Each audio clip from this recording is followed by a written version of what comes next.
Vamos falar sobre o bico de Bunsen e as características das chamas obtidas. O bico de Bunsen é um dispositivo amplamente utilizado em laboratórios, tanto didáticos como de pesquisa científica, para promover aquecimento de substâncias. É um queimador de gás de pequeno porte, com uma chama ajustável onde é possível manipular a quantidade de gás e ar. É constituído por uma base metálica e um tubo também metálico que é adaptado perpendicular à base. Esse tubo metálico possui, na parte inferior, orifícios e também uma manga que é metálica que gira em volta desse tubo metálico, de tal maneira a fazer com que os orifícios tornem-se coincidentes ou não coincidentes. Quando coincidentes, falamos que a janela do bico de Bunsen está aberta, ou então, não coincidente, obviamente, que a janela do bico de Bunsen está fechada. A base metálica inclui um bocal, aonde nós podemos, então, conectar a uma fonte de gás combustível, como o gás liquefeito de petróleo, GLP. Essa base também pode conter um registro secundário para a regulagem da vazão de gás. Quando não possui este registro, a regulagem é realizada única e exclusivamente pelo registro principal. Então, esse modelo não temos o registro secundário. Nós temos uma mangueira ligada ao bocal que vai trazer o gás do registro principal. Então, lá é onde nós regulamos a quantidade de gás para a queima.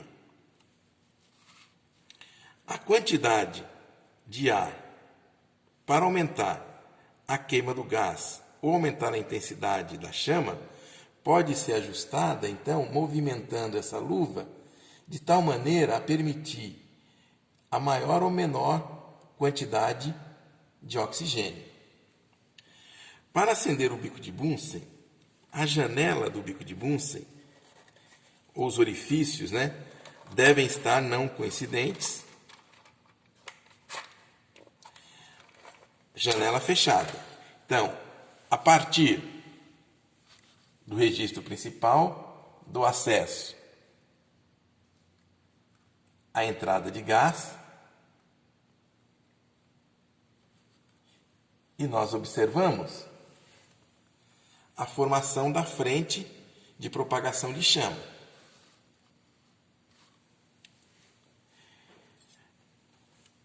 Neste caso, nós observamos o seguinte, que a queima desse gás, ela ocorre única e exclusivamente às custas do oxigênio que está no ar que circunda a parte superior do bico. Esse ar nós vamos denominar como sendo o ar secundário. Então, o ar secundário é que traz o oxigênio suficiente para promover a queima. Esta chama, nós podemos caracterizá-la como sendo uma chama de combustão incompleta. A queima do gás é realizada, então, como já falamos, apenas às custas desse oxigênio da parte de cima. Essa é uma chama homogênea em toda a sua extensão, tá certo? Observamos que ela tem uma coloração que nós enxergamos como sendo amarelada, mas em realidade ela está mais próximo do alaranjado para o avermelhado. É tanto que se nós diminuirmos um pouco o tamanho da chama, nós observamos que a parte superior, bem aqui em cima, nós temos identificado claramente a coloração avermelhada. Essa coloração avermelhada é porque essa chama do bico de Bunsen possui micropartículas de carvão. Se nós pegarmos um tubo de carbono, um tubo de ensaio e aproximarmos da chama, nós observamos a impregnação de carbono elementar. Tá certo? Então, ela é avermelhada porque existe micropartícula de carvão incandescente, que está, então, em processo de queima.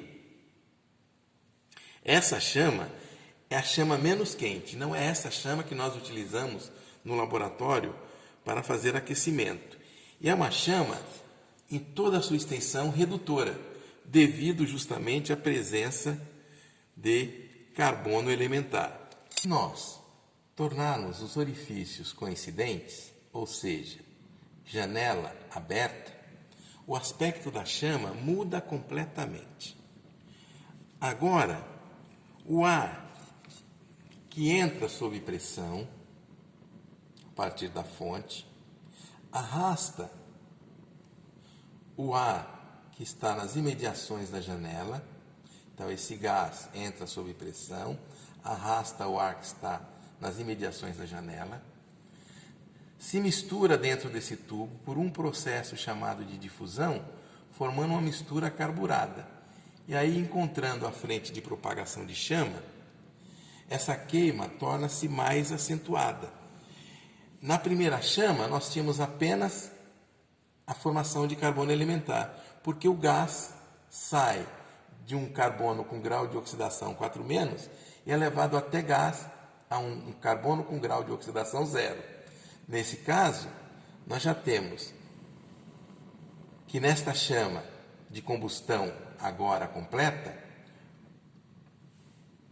quando essa mistura atinge a frente de propagação de chama, a queima é mais acentuada e o gás é levado até CO. Então, esse cone interno que nós estamos observando azulado é devido à presença de CO. Então, esta chama, ela é uma chama que eu posso caracterizá-la como de combustão completa.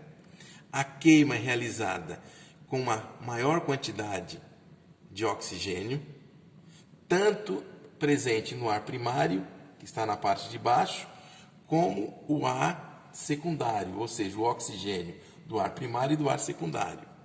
É uma chama heterogênea porque possui um cone interno azulado e possui um cone externo que teoricamente é incolor, porque esse CO, à medida que vai sendo queimado, ele é transformado em CO2.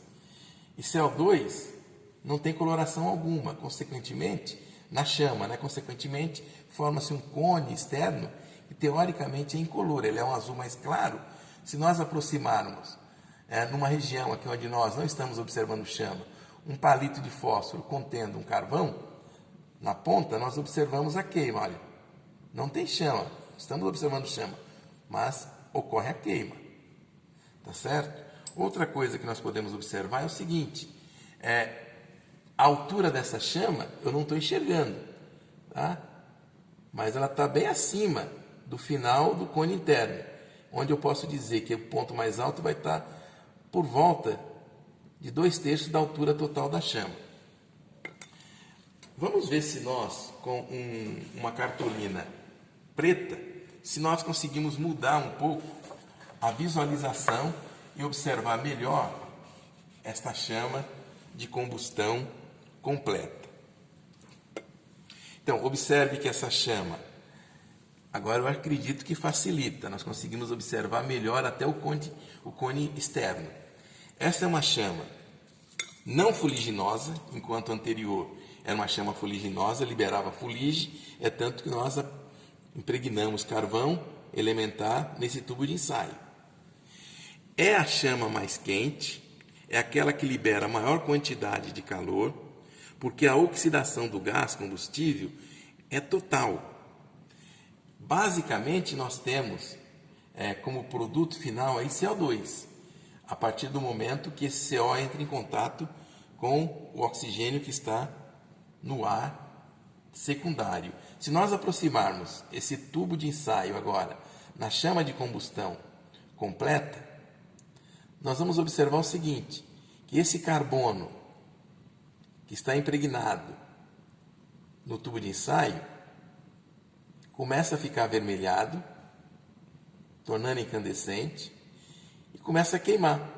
Então, se eu deixar por algum tempo esse tubo de ensaio na chama, ocorre completamente a queima desse carbono e nós vamos ter o tubo completamente limpo, tá certo?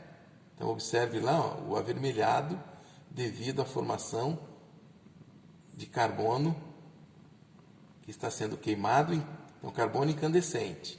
Então está ocorrendo a queima. Então, é só deixar parado que eu começo a promover a limpeza do tubo. Então observe que eu já tenho uma parte do tubo que começou a ficar limpa. Bom, nós podemos executar alguns experimentos com essa chama, tá certo? Eu vou fazer o seguinte, eu vou desligar essa chama agora e vou religar usando o chamado espalhador de chama. Esse espalhador de chama nós adaptamos a boca do tubo metálico, porque nós vamos realizar um experimento para dobrar um tubo de vidro. Então, em alguns experimentos do laboratório, nós precisamos utilizar um tubo em J como esse, tá certo? Aonde nós adaptamos tubos de ensaio, tal que se forme um tubo em U. Esse tubo em U é para a coleta de gás, tá certo? Então, num dos tubos nós colocamos a amostra sólida e no outro colocamos a solução absorvedora. Quando nós fazemos a reação no tubo 1, o gás liberado é coletado no tubo 2. O nosso problema é como que esse tubo de vidro foi dobrado.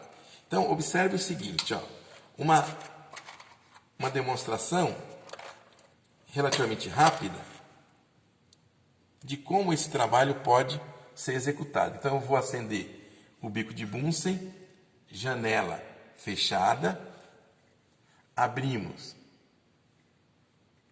o gás e aí nós temos a chama de combustão incompleta.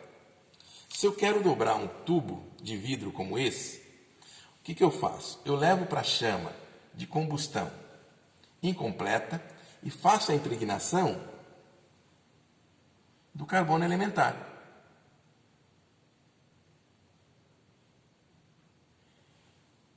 E agora, vamos abrir a janela do bico de Bunsen e chegar na chama de combustão completa.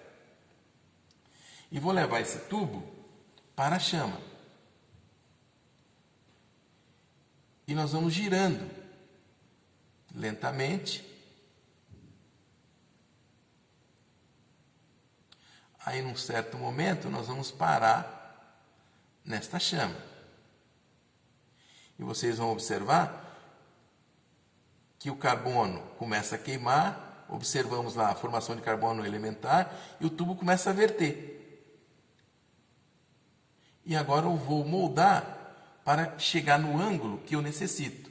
Então, se eu quero dobrar o tubo para um ângulo de 90 graus, eu posso parar agora o aquecimento. Então, observe que chegamos exatamente num tubo que foi dobrado para obter um ângulo de 90 graus.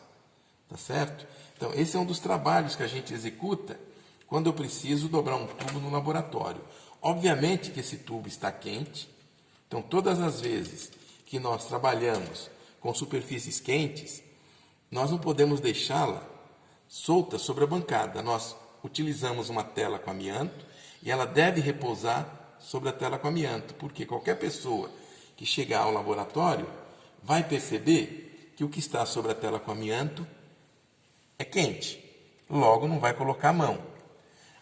Outra coisa que nós podemos mostrar para vocês é o seguinte: se eu precisar fazer um aquecimento no laboratório, observe que eu preciso adaptar, por exemplo, um tripé.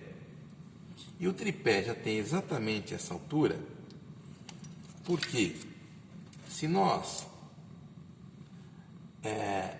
observarmos, a parte mais quente da chama bate exatamente na altura do tripé. Ou seja, se eu colocar uma tela com amianto onde eu vou repousar um becker contendo uma solução ou contendo água, nesse caso, a parte mais quente, que está a 2/3 da altura H, bate exatamente no fundo da tela.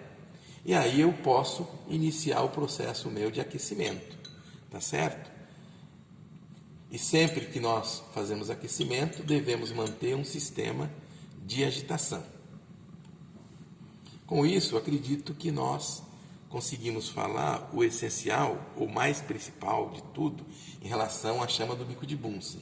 Então, isso foi orientado porque num outro vídeo nós vamos mostrar para vocês como que nós utilizamos a chama do bico de Bunsen para desenvolver, por exemplo, uma reação, tá, a partir da chama do bico de Bunsen, que será um teste de coloração de chama, que no caso esse teste será empregado de forma conclusiva para nos dizer se uma amostra possui sódio ou não. Então, eu detecto a presença de sódio a partir de um teste de chama, utilizando da chama do bico de Bunsen.